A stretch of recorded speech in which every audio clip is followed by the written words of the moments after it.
For over a century, Melbourne's Jewish population has been centred on the city's inner suburbs, first in the inner north, and then in the inner south, and for the past 3 decades in the city's southeastern suburb of Caulfield. But the arrival of a new generation of Jewish migrant from Israel and the former Soviet Union has started to change all of that. Housing affordability and emerging forms of Israeli identity are seeing Jewish populations spread further afield to the suburbs of East Bentley, McKinnon and Carnegie. This is People on the Move for Plus 61J.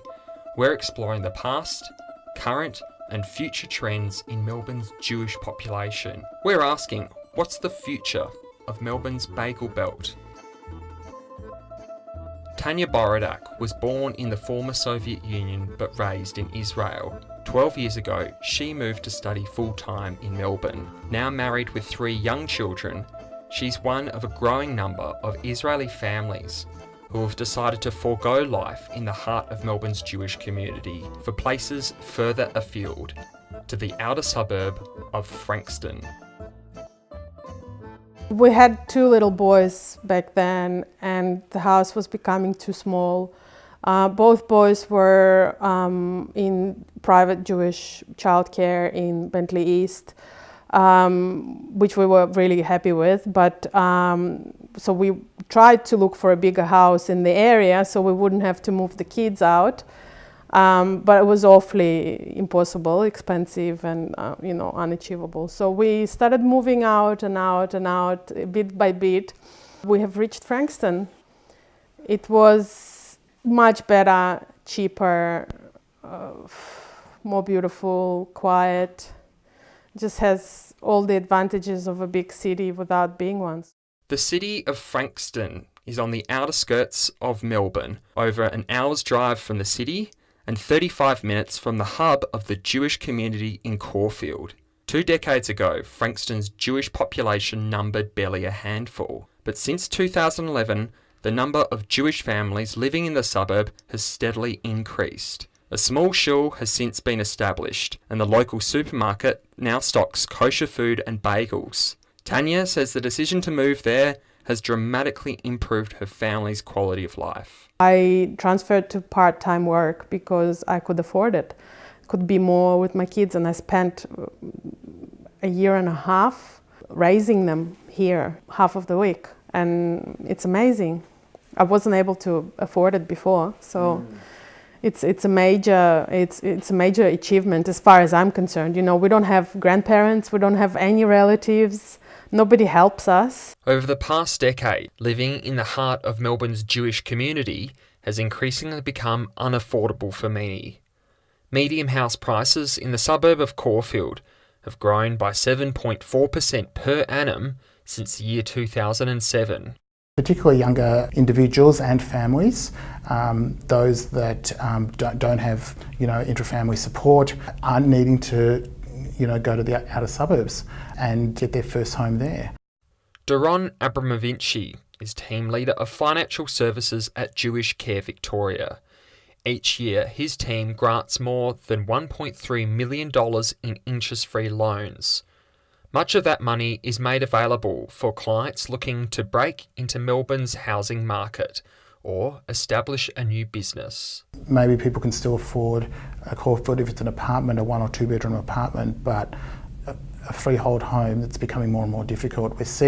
We are slowly seeing, small Jewish communities in the outer suburbs of Melbourne. Doron says new migrants are often those in greatest need of financial assistance.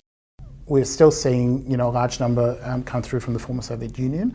I wouldn't say that they're the only demographic we're seeing, but that we are still seeing that demographic come through. In addition, we're seeing about 20% of our loan book from the Israeli community.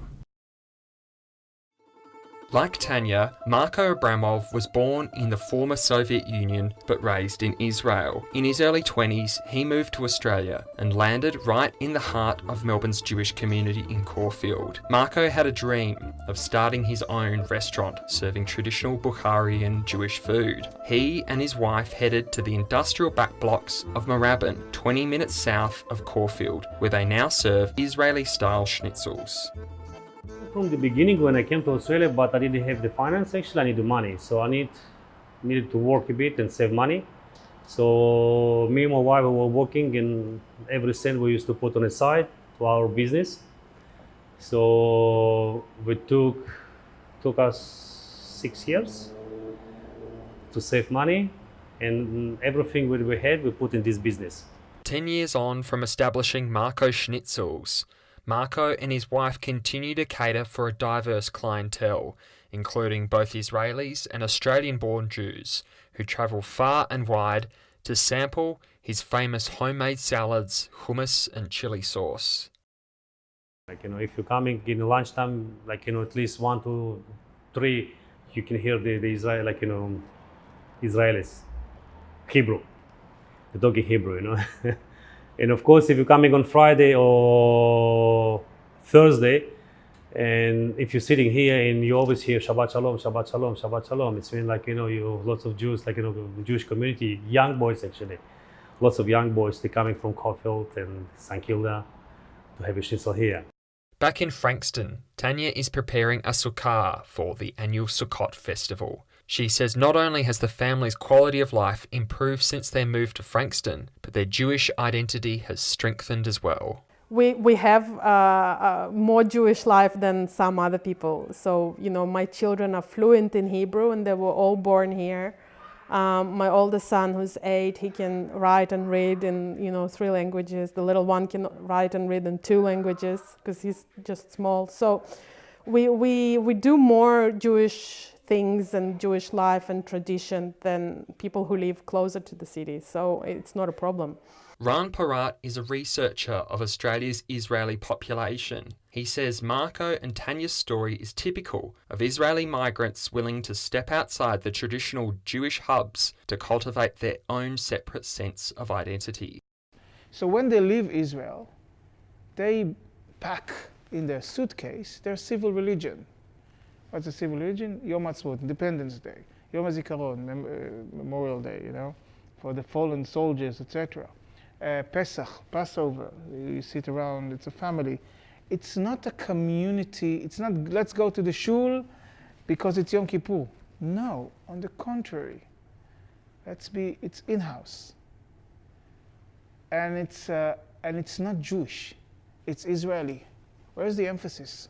Yeah, we're Jews, but we're mostly Israelis. With a small shul close by, a Russian school for her children to attend on the weekends, and Hebrew-speaking friends in the neighbourhood, Tanya is proud of the Jewish life she's been able to cultivate for her family in Frankston.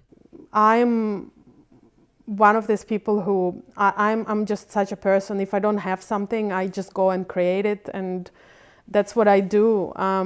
So if I don't have a community, I'll go and create it. If I don't have a school, I'll go and set it up.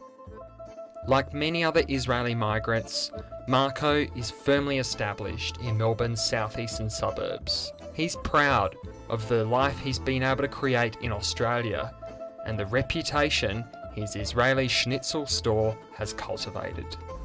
I love my shop, I don't know, it's my baby. We're working, I love my job. I like my work, I love to feed people, to make them happy.